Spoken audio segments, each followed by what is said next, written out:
Hi all, welcome back to Sabi's creations cakes. എങ്ങനെയുണ്ട്? ഈ ഒരു കേക്ക് കാണുമ്പോൾ തന്നെ മൗത്ത് മെൽറ്റിംഗ് അല്ലേ? ചോക്ലേറ്റ് പ്ലസ് സ്ട്രോബെറി ആണ് കേട്ടോ. വിപ്പിംഗ് ക്രീമോ വേറെ ബട്ടർ ക്രീമോ അങ്ങനത്തെ ഒരു ക്രീം യൂസ് ചെയ്യാണ്ട് സിമ്പിൾ ചോക്ലേറ്റ് ഗനാഷും അതുപോലെ സ്ട്രോബെറി മാത്രം യൂസ് ചെയ്തിട്ട് ചെയ്തൊരു കേക്കാണ്. അപ്പോൾ ചോക്ലേറ്റ് ഗനാഷിൻ്റെ റേഷ്യോ ഞാനിവിടെ കൊടുക്കുന്നുണ്ട്. ഈ ഒരു റേഷ്യോയിലാണ് കേട്ടോ ഞാൻ ഈ ചോക്ലേറ്റ് ഗനാഷ് പ്രിപ്പയർ ചെയ്തെടുത്തിട്ടുള്ളത്.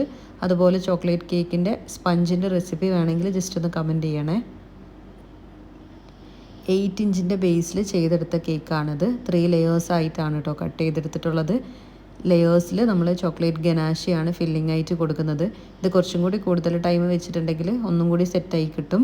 ഞാനിത് പെട്ടെന്ന് ചെയ്തതുകൊണ്ടാണ് കുറച്ചൊരു ലൂസ് കൺസിസ്റ്റൻസിയിൽ വരുന്നത്. ഇതാണ് ലെയേഴ്സിൽ കൊടുക്കുന്നത്.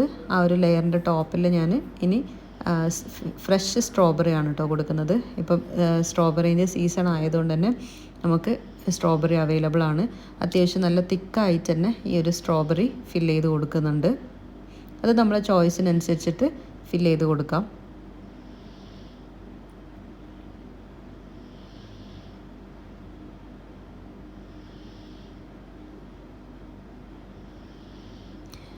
സ്ട്രോബെറീസ് പ്യൂരിയോ അല്ലെങ്കിൽ കമ്പോട്ടോ ഒന്നും അല്ല കേട്ടോ കൊടുക്കുന്നത്. ഫ്രഷ് സ്ട്രോബെറീസ് ജസ്റ്റ് നല്ലോണം ഒന്ന് വാഷ് ചെയ്തിട്ട് സ്മോൾ പീസസ് ആക്കി കട്ട് ചെയ്തിട്ട് ആ ഒരു സ്ട്രോബെറീസ് ആണ് കേട്ടോ ലെയേഴ്സിൽ കൊടുക്കുന്നത്.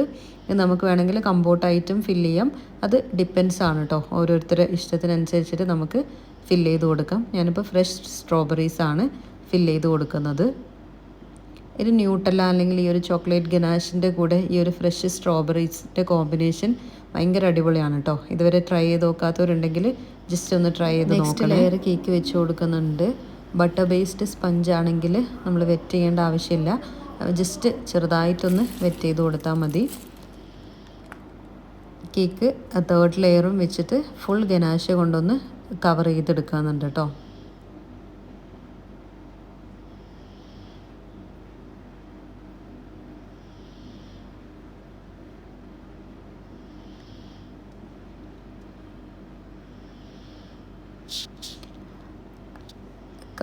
ഫുൾ ഫ്രോസ്റ്റ് ചെയ്ത കേക്കിനെ റെഫ്രിജറേറ്റ് ചെയ്തിട്ട് നമുക്ക് കൂളായിട്ട് നല്ലോണം കൂളായിട്ടുണ്ടെങ്കിൽ നമ്മൾ ഈ ഒരു ചോക്ലേറ്റ് ഗനാഷൊക്കെ ഒന്ന് സെറ്റാവും. പക്ഷേ ഇതെൻ്റെ കിഡ്സിൻ്റെ ഫേവറേറ്റ് ആയതുകൊണ്ട് തന്നെ അവർക്കത് സെറ്റ് ചെയ്യാനുള്ളൊരു ടൈമൊന്നും ഉണ്ടായിരുന്നില്ല. ജസ്റ്റ് കേക്ക് ചെയ്ത് കഴിഞ്ഞ് കുറച്ച് ടൈം സെറ്റാക്കാൻ വെച്ചിട്ടുള്ളൂ. അതാണ് ഈ ഒരു ചോക്ലേറ്റ് ഗനാഷ് കുറച്ചൊരു മെൽറ്റായ ഫീല്. പക്ഷേ ഓരോരുത്തർ ഫ്ലേവറിനനുസരിച്ചും അതുപോലെ തന്നെ ഓരോരുത്തരുടെ ഇഷ്ടത്തിനനുസരിച്ചും ഇത് കട്ട് ചെയ്യുക. എനിക്ക് കുറച്ചും കൂടി ഇങ്ങനെ മെൽറ്റായിട്ടൊരു ജ്യൂസി ടൈപ്പാണ് കേട്ടോ ഇഷ്ടം. കുറച്ചും കൂടി ഹാർഡായി ചോക്ലേറ്റ് ഗനാഷ് ഇരിക്കുന്നതിനേയും കാട്ടി കുറച്ചും കൂടി എനിക്ക് ടേസ്റ്റും അതുപോലെ കഴിക്കാൻ ഇഷ്ടവും ഈ ഒരു ജ്യൂസി ടൈപ്പാണ്. അപ്പോൾ അതുകൊണ്ട് തന്നെ ഇത് പെട്ടെന്ന് തന്നെ കട്ട് ചെയ്തിട്ടുണ്ട്. നമ്മൾ സെയിൽ ചെയ്യാനൊക്കെ ആണെങ്കിൽ അത്യാവശ്യം ഗനാഷ് നല്ലോണം തിക്കായിട്ട് തന്നെയാണ് കേട്ടോ കട്ട് ചെയ്യാനും. അതുപോലെ നമ്മൾ ഒരു 2 to 3 hours എന്തായാലും ഈ ഒരു ഗനാഷ് സെറ്റാവണം.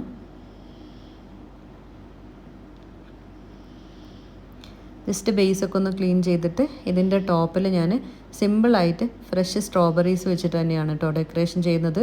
അതുതന്നെയാണ് ഈ ഒരു കേക്കിൻ്റെ മൊഞ്ച് കൂട്ടുന്നതും. വാവ്, ട്രസ്റ്റ് മീ ഗൈസ്, അപ്പോൾ നമുക്ക് ഈ ഒരു കേക്കിൻ്റെ ടേസ്റ്റ് എങ്ങനെയുണ്ട് വേറെ ലെവലാണ് കേട്ടോ. ഇതുവരെ ട്രൈ ചെയ്ത് നോക്കാത്തിട്ടുണ്ടെങ്കിൽ എന്തായാലും മസ്റ്റായിട്ടും ട്രൈ ചെയ്ത് നോക്കണം. അതുപോലെ എന്തെങ്കിലും ഡൗട്ടോ കാര്യങ്ങളോ ഉണ്ടെങ്കിൽ ജസ്റ്റ് ഒന്ന് കമൻറ്റ് ചെയ്യണേ. വീഡിയോ യൂസ്ഫുൾ ആയിട്ട് ഫീൽ ചെയ്യുന്നുണ്ടെങ്കിൽ സാബീസ് ക്രിയേഷൻസ് കേക്ക്സിൻ്റെ പേജ് ഒന്ന് സബ്സ്ക്രൈബ് ചെയ്യണം കേട്ടോ. So thank you for watching.